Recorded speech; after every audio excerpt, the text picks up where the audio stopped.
Hey everyone, today I'm going to show you how to make this pumpkin out of leftover wine corks.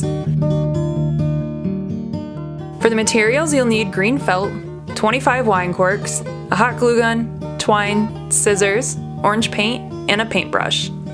First, glue the corks together. You're going to put 4 on the bottom, 5 the next row up, 6 the third row, then back down to 5 and 4 after.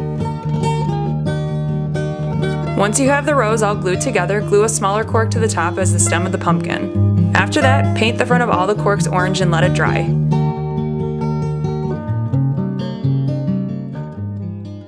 While drying, cut a leaf out of the felt. Glue it to the top of the pumpkin. Then tie a twine bow around the stem.